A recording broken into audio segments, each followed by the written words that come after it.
வணக்கம். தாய உறவுகள், புலம்பெயர்ந்த உறவுகள் அனைவருக்கும் வணக்கத்தை தெரிவித்துக் கொண்டு, புனர்வாழ்வு அளிக்கப்பட்ட தமிழ் விடுதலை புலி கட்சியின் தலைவர் கந்தசாமி இந்திராஸ் ஆகிய நான் இன்று ஒரு நேரலையிலே வந்திருக்கின்றேன். உண்மையிலே இன்று நேரலைக்கு வந்த நோக்கம் என்னவென்றால், தற்போது இந்த பேசும் பொருளாக போய்கொண்டிருக்கின்ற விடயம் யூடியூப் ஊடகங்கள், இலங்கையிலே வடக்கிலே நடந்த சம்பவத்தை பற்றி அனைத்து ஊடகங்கள்லையும் பேசும் பொருளாக போய்கொண்டிருக்கின்ற விடயம். அது சம்பந்தமாக அண்மையிலே நடந்த சங்கீதனின் கைதி சம்பந்தமான விடயம், புனர்வாழ்வளிக்கப்பட்ட விடுதலை புலிகள் கட்சி ஆகிய நாங்கள் சில விடயத்தை இதில் ஆழமாக உத்துநோக்கி பார்க்கும்போது, நாங்கள் நீண்ட காலம் இன விடுதலை போராட்டத்துக்கு நாங்கள் இருந்த நாங்கள் இப்போ தற்போது எங்களோட தமிழ் மக்களுக்கு நடக்கிற அநீதிகள், அதாவது பயங்கரவாத தடைச்சட்டமும் தமிழர்களின் அடிப்படை உரிமை மீறல், இது சம்பந்தமாக நாங்கள் பேசாமல் இருக்க முடியாது. என்ன, தமிழ் மக்களில் அடிப்படை சுதந்திரத்துக்காக சுயமாக வாழணுமன்றதுக்காக நாங்கள் போராடின நாங்கள். அந்த வகையிலே இந்த தற்போது நடந்த சங்கீதனின் கைது வந்து, அந்த கைதி ஆனது வந்து சாதாரணமாக நீங்கள் தமிழ் மக்கள் இட போடக்கூடாது. அதாவது அவர் ஒரு எழுச்சிகரமான புரட்சிகரமான மீண்டும் உணர்வை தூண்டும் முகமாக விடுதலை புலிகளை உருவாக்குறதுக்கு உணர்வை தூண்டும் முகமாக அவர் பாடியதாக இன்றைக்கு இலங்கை அரசாங்கம் பயங்கரவாத தடைச்சட்டத்திலே அவரை கைது செய்து வச்சிருக்கின்றது விளக்கமறியலில். உண்மையிலே நீங்கள் அதை சும்மா சாதாரணமான ஒரு விடயம் என்று நீங்கள் தமிழ் மக்களாகிய நீங்கள் எண்ணி விடக்கூடாது. அதாவது எங்களுடைய தமிழ் மக்களில் அடிப்படை சுதந்திரம் கூட பறிபோய் கொண்டிருக்கின்றது இந்த பயங்கரவாத தடைச்சட்டத்தால். இந்த பயங்கரவாத தடைச்சட்டம் இன்றைக்கு நேற்று என்று இல்லை, கிட்டத்தட்ட 1978-79 காலப்பகுதியிலே கொண்டு வரப்பட்டது. ஜேஆர் ஜெயவர்தனா இருந்த காலப்பகுதியிலே கொண்டு வரப்பட்ட பயங்கரவாத தடை சட்டம் இன்றைக்கு கிட்டத்தட்ட 46-47 வருஷங்கள் ஆகியும் தொடர்ந்து கொண்டே இருக்கின்றது. அதாவது அந்த நேரம் இந்த பயங்கரவாத தடை சட்டம் ஜேஆர் ஜெயவர்தனா கொண்டு வந்த நேரத்திலே அவருடைய அதிகாரத்தை பயன்படுத்தி சிறிமா பண்டாரநாயக்கா குமாரதுங்க அவர்களை அவருடைய குடியுரிமையை கூட ஜேஆர் ஜெயவர்தனா பறிச்சிருந்தார். அவ்வாறு நிறைவேற்றும் அதிகாரம் கொண்ட ஜனாதிபதியாக இருக்கும்போது, அவ்வாறு அதன் பிறகு பிரேமதாசா ஆட்சி பெற்றதுக்கு பிறகுதான் சிறிமா பண்டாரநாயக்கா அவர்களுக்கு குடியுரிமை மீள கொடுக்கப்பட்டது.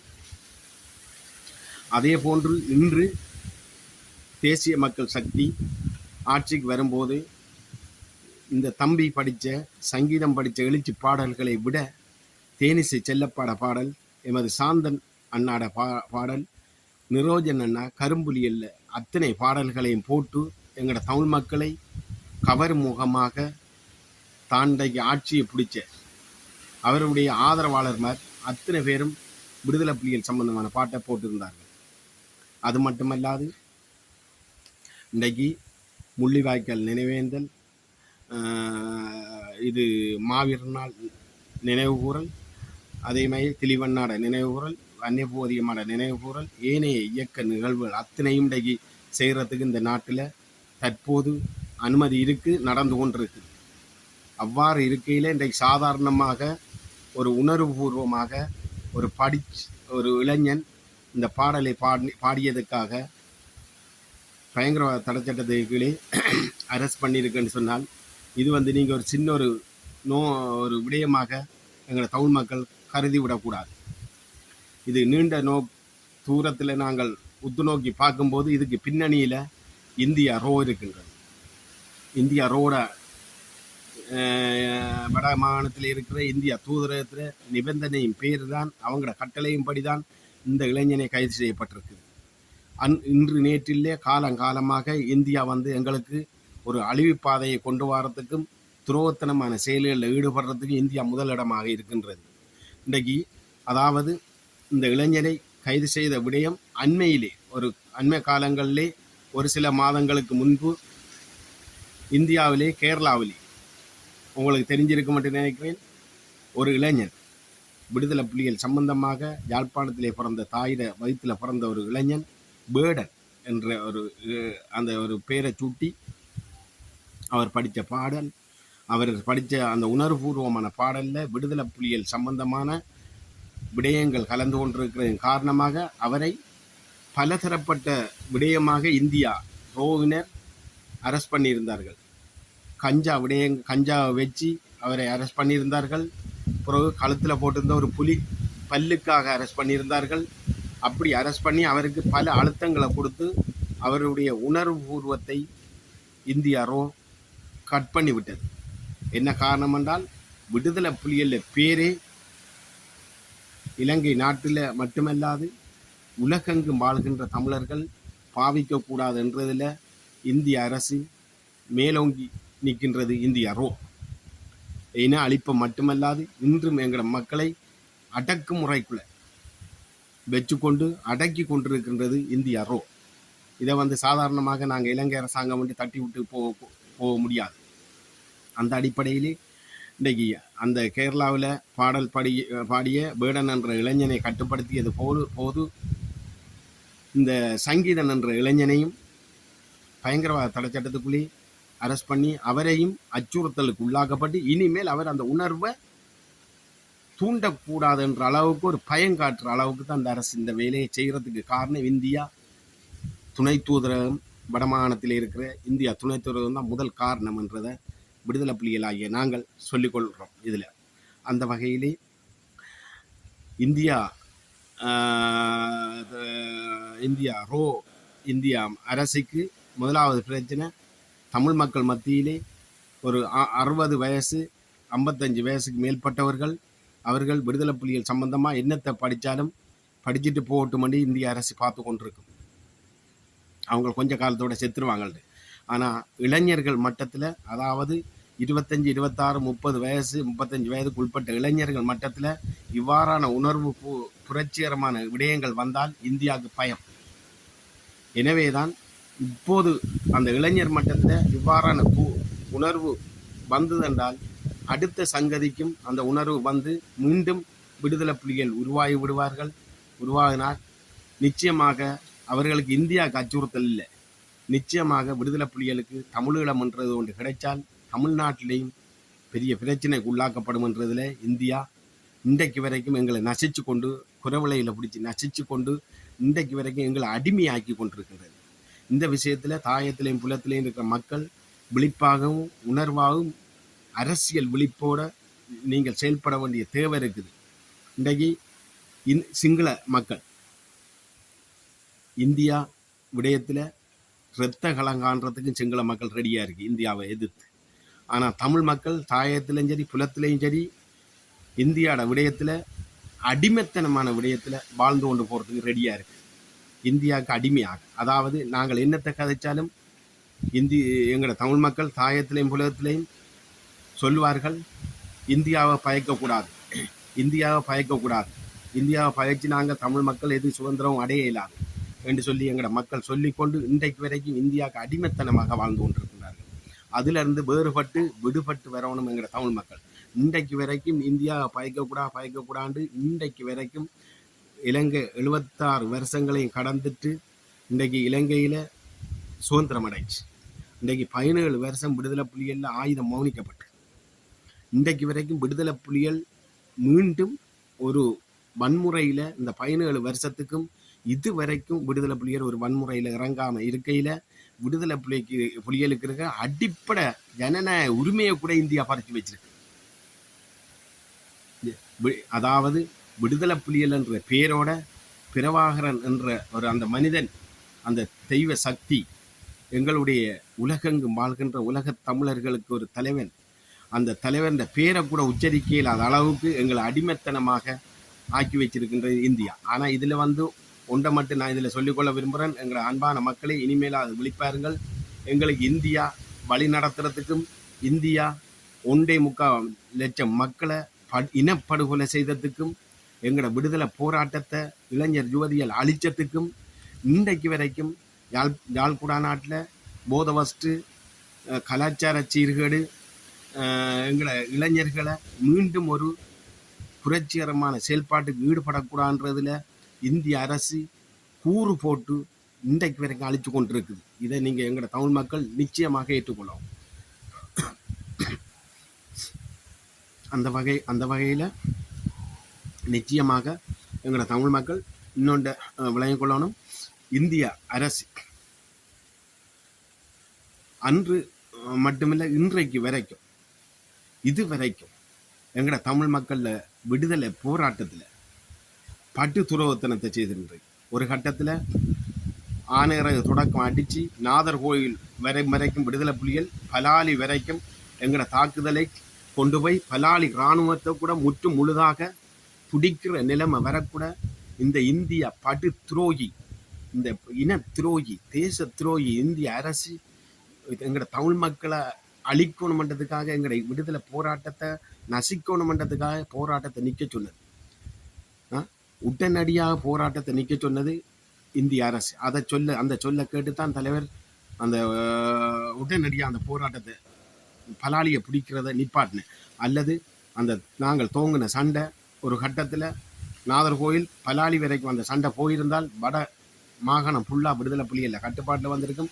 இலங்கை அரசு சரப்பொன்சியா ஒரு கட்டத்தில் சொன்னது போல, சந்திரிகா ஆட்சி இருந்த நேரத்தில் சரப்பொன்சியா ஒரு இராணுவ தளபதியாக இருந்த நேரத்தில், அப்போ ரத்துபத்தை இராணுவ முற்பட தளபதியாக இருந்த நேரத்தில் சரப்பொன்சியா ஒரு கட்டத்தில் சொன்னது, தெற்க மட்டும் பிரவாரம் பிடிக்காம விட்டா காணும். சந்திரிகா ஆட்சி காலத்தில் சரப்பொன்சியா இப்போ இருக்கிற ஃபீல்ட் மார்ஷல் என்று சொன்னவர். அப்போ அதே போன்று அன்று பலாலி எங்கட கைவசமாக வரப்போதுன்னு இந்தியாவுக்கு தெரிஞ்சு உடனே நாசகார வேலையை பார்த்து உடனே அந்த சண்டையை நிப்பாட்ட சொல்லி தலைவருக்கு கட்டளையிட்டது. ஆனால் அந்த மனுஷன் இந்தியாவை மதித்து, இந்த கேடுகட்ட துரோகத்தனமான இந்தியாவை மதித்து, ஒரு கேவலங்கட்ட இந்திய அரசன் மதித்து, இந்தியா மதித்து அந்த சண்டையை நிப்பாட்டினது.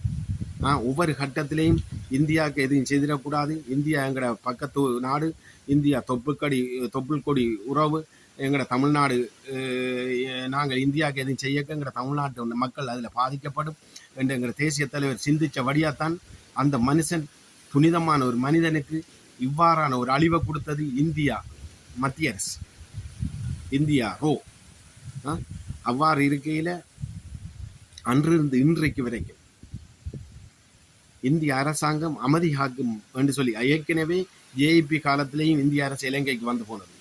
இலங்கைக்கு வந்து ரோன விஜய் வீர என்ன பேர், நல்ல ஒரு பேர், ரோன சேகுர ரோன விஜய் வீரைய 1964 ஆண்டு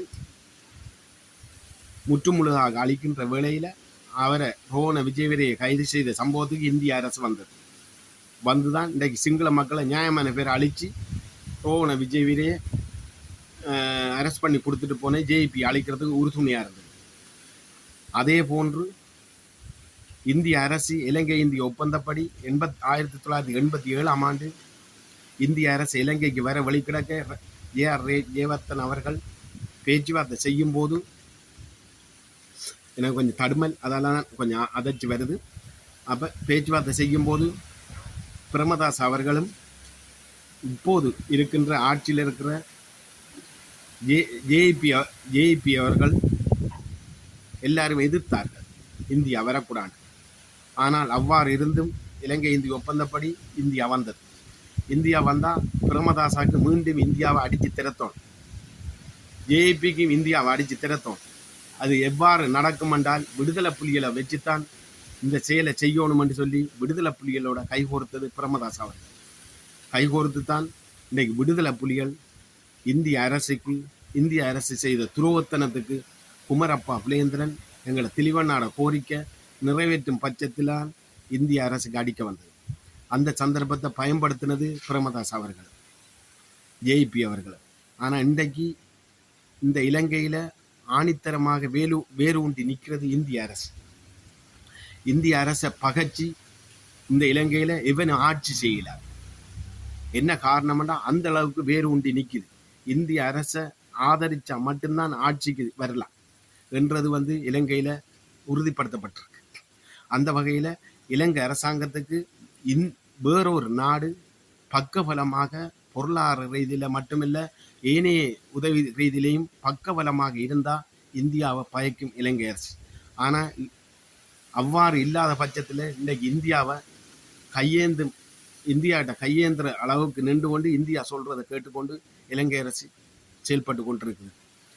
அந்த வகையில் உண்மையிலே இலங்கை அரசாங்கத்துக்கு நாங்கள் சொல்லிக்கொள்கிற விடயம் என்னவென்றால், இந்திய அரசு இந்த இலங்கையில் ஆயுத கலாச்சாரத்தை கொண்டு வந்தது இந்திய அரசு. பலதரப்பட்ட இயக்கங்களை கொண்டு வந்தது இந்திய அரசு.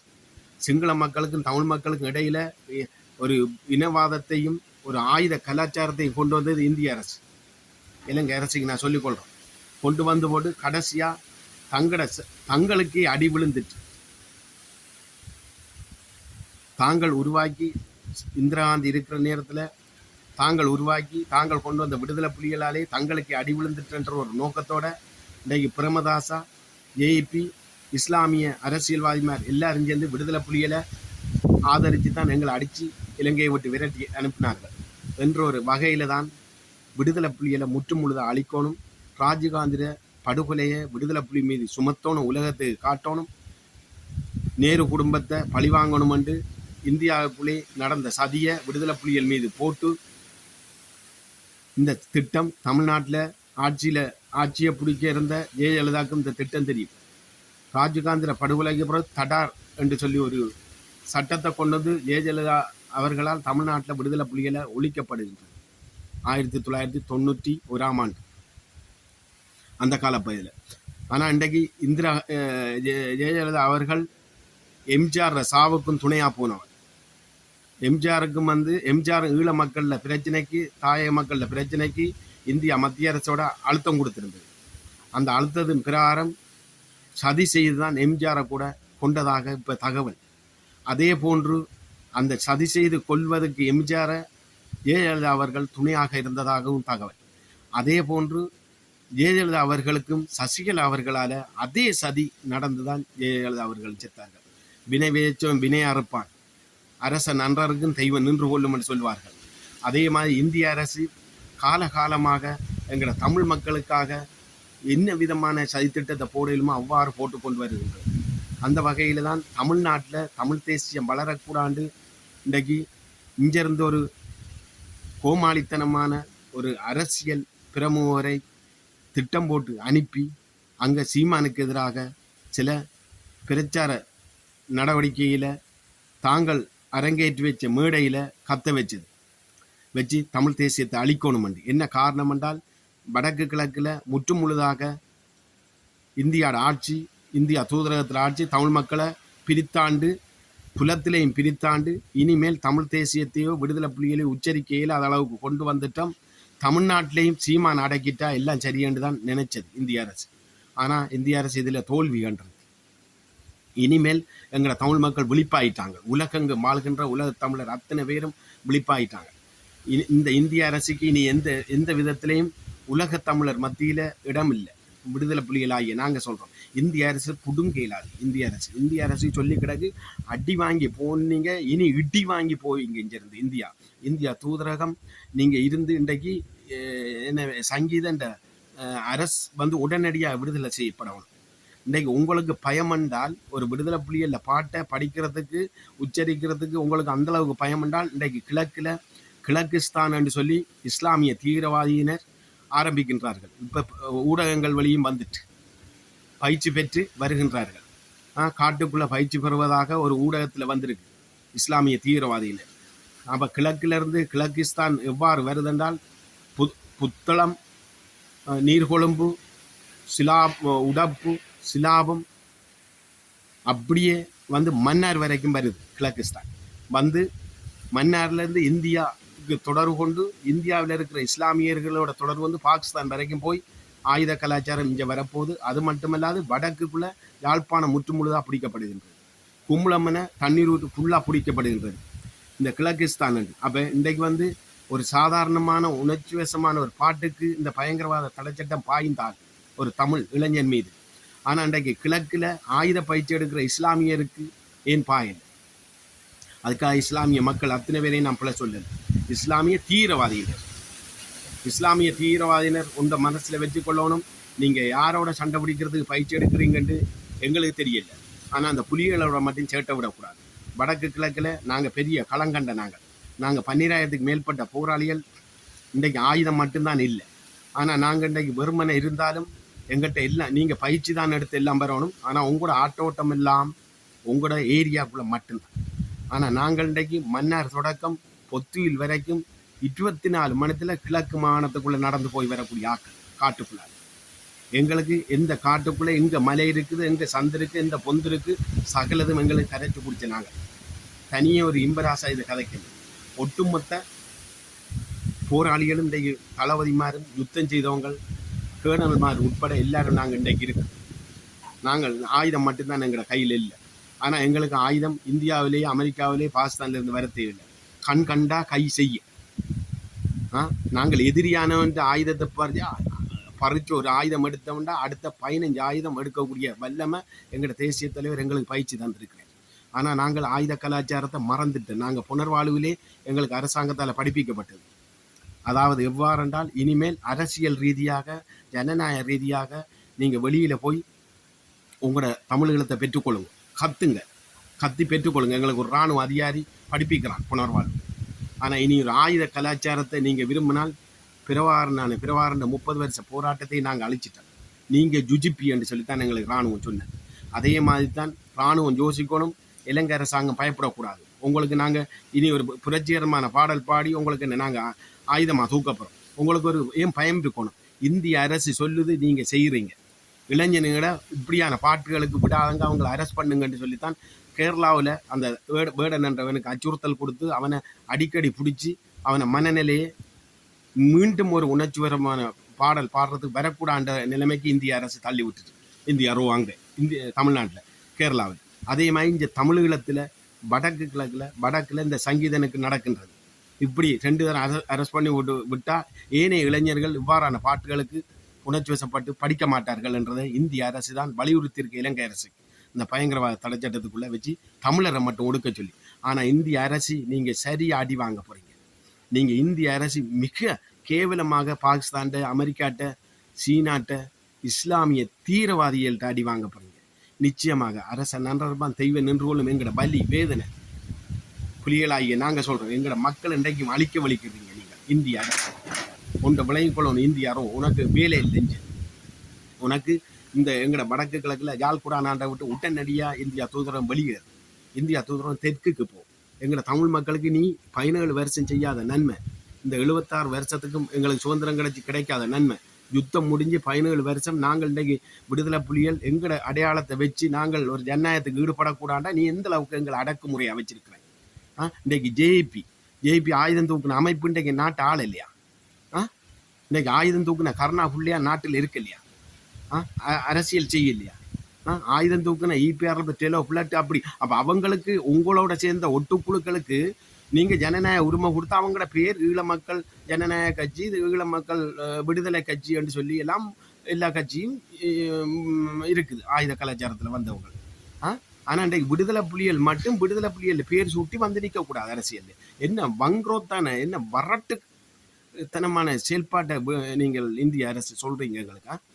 அப்போ எங்களோட போராட்டத்தை எங்களோட இளைஞர் யுவதிகளையும் நாங்கள் செய்த அர்ப்பணிப்பையும் எங்களை அழிக்க சொல்கிறீங்களா? நீங்கள் யாரு? இந்திய அரசு எங்களை வழி நடத்துறதுக்கு நீங்கள் யாரு? உங்களோட அப்பன் வீட்டு சோத்துலையா இந்திய அரசு இதுலையா நாங்கள் வாழ்ந்து கொண்டிருக்கோம்? வெளியேறு. உன்னுடைய பாலமும் தேவையில்லை, உன்னுடைய பலாலி விமானத்தளவும் தேவையில்லை. பலாலி விமானத்தளம் உன்னுடைய தேவைக்கு தான் போட்டேன். சர்வதேச விமானத்தளம் இன்டர்நேஷனல் விமானத்தளமாக நீ போடலை. உண்ட தேவைக்கு ஒற்றுமணி காலத்தில் இராணுவம் வந்து இறக்கிறதுக்காக தான் நீ பலாலி விமானத்தளத்தை போட்டேன். இலங்கையை உண்ட கொண்ட்ரோலுக்கு வச்சிருக்கணும் மட்டும் நீ பலாலி விமானத்தளத்தை போட்டிருக்கிறேன். நீ வேறு உண்டு நிற்கிற இந்த இலங்கையில் நீ போய் தெற்கில் இருக்கு. அப்போ தான் சிங்கள மக்கள்கிட்ட நீ அடி வாங்குவேன். ஒன்றை மட்டும் நான் சொல்லிக்கொள்ள விரும்புகிறேன் என்னவென்றால், ராஜீவ்காந்தி 1986ஆம் ஆண்டு இலங்கைக்கு வந்த நேரத்தில் அணிவகுப்பு செய்த நேரத்தில் இலங்கை இராணுவ சிப்பாய் ஒருவர் அவன் வச்சிருந்த ஆயுதத்தால் தலையில் அடித்தவன் கொஞ்சத்துக்கு தப்பிட்டார். அந்த அடி பட்டிருந்தால் ராஜீவ்காந்தி அதிலே முடிஞ்சு. அவன் கோமா நிலையில் அடித்தது அவனுக்கு மனநிலை பாதிக்கப்பட்டதுன்னு சொல்லி போய் சமாளித்து இலங்கை அரசு அதை விட்டுட்டு. ஆனால் இன்றைக்கு அதுக்காக இலங்கை அரசை பழிவாங்கல்ல. ஆனால் எதுவுமே செய்யாத விடுதலை புலிகளை எங்களோட மக்களையும் 1,00,000 மேற்பட்ட மக்களையும் கொண்டு குவிச்சிட்டு இப்பயும் அந்த இசைப்பிரியாவை எத்தனை பேர் கற்பழித்து கொண்டார்கள். எல்லா வலி சுமையிலையும் இந்திய அரசு இருக்கு. நேற்றைய அரசுல 100% இந்திய அரசு தான் இந்த சங்கீத இந்த அரசுக்கு பின்னுக்கு இருக்கு, கைதுக்கு பின்னுக்கு திட்டம் இருக்கு. இந்தியாவோட திட்டமிடலும் படிதான் இந்த பாடகர் புரட்சிகரமான பாட்டு படித்த சங்கீதன் அரெஸ்ட் பண்ணது. உடனடியாக அவரை விடுதலை செய்யப்பட வேண்டும். மற்ற அன்பான மக்களை, புலம்பெயர்ந்த மக்களை, தாய மக்களை, நீங்கள் இந்தியா ரோக்கு பின்னால் நிற்கிற அத்தனை பேருக்கு நாங்கள் சொல்லிக் கொடுறோம். நீங்கள் சரியாக எங்களோட மக்கள் மாவீரர்களில் தியாகத்தில் விளையாடுறீங்க. இந்திய அரசு செய்கிற துரோகம் காலமாக செய்து இன்றைக்கு வரைக்கும் எங்களை அடிமையாக வச்சிருக்கு. அந்த அடிமைத்தனத்திலேருந்து நாங்கள் மீண்டு வந்து எங்களுக்கான ஒரு அரசியல் தீர்வு வரணுமெண்டா நாங்கள் ஜனநாயக ரீதியில் ஒரு அரசியல் அங்கீகாரத்தை பெறணுமென்று சொன்னால் நிச்சயமாக இந்திய அரசை இந்திய யாழ்ப்பாணத்திலேருந்து விலத்தணும். இந்தியா தூதரகம் எங்களுக்கு தேவையில்லை.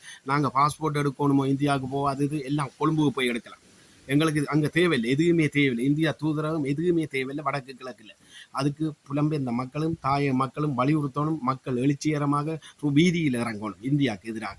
இந்த இந்தியாவை கையில் போட்டு தான் இந்த அரசியல்வாதிமார் முழு பேரும் இருக்கின்றாங்க. அரசியல்வாதிமாருக்கு இந்தியா தேவை.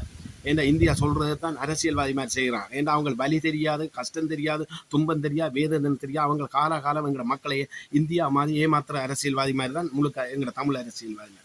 ஆனால் நாங்கள் புலிகள் எங்களோட மக்களை ஏமாத்திடல. நான் உண்மையை சொல்கிறேன். இதுதான் உண்மை, இதுதான் நிஜம், இதுதான் வரலாறு. நாளைக்கு இம்பராசா செத்தாலும் இம்பராசாவில் 1000 பேர் இதே கேள்வியை தான் புலிகள் கேட்க போகிறாங்க. மக்கள் விளங்கிக் கொள்ளணும். நீங்கள் உண்மையாக ஆட்சியை நிச்சயமாக அடுத்த முறை இந்த தமிழ் அரசியல்வாதிமாருக்கு ஒரு மாற்றத்தை கொண்டு வரண்டா நிச்சயமாக மக்கள் சிந்திச்சு செயல்படணும். மற்ற இந்தியா துணை தூதரகத்தை யாழ்ப்பாணத்திலிருந்து எழுப்புறதுக்காக மக்கள் வீதியில் இறங்கி போராடணும்ன்றதை நான் இதில் கேட்டுக்கொண்டு புனர்வாழ்வளிக்கப்பட்ட விடுதலை புலிகள் கட்சியின் சார்பாக கேட்டுக்கொண்டு மீண்டும் ஒரு நேரலையில் வந்து அடுத்த விடயத்தை சொல்லுகின்றேன். இது பாகம் 3வது பாகம் என்று சொல்லிக்கொண்டு இந்திய அரசுக்கு இந்த சங்கீத அரசுக்கு பின்னால் இந்திய அரசு இந்தியா ரோவின் திட்டம் இருக்குதுன்றதை சொல்லிக்கொண்டு இதிலிருந்து விடைபெறுகிறேன். நன்றி, வணக்கம்.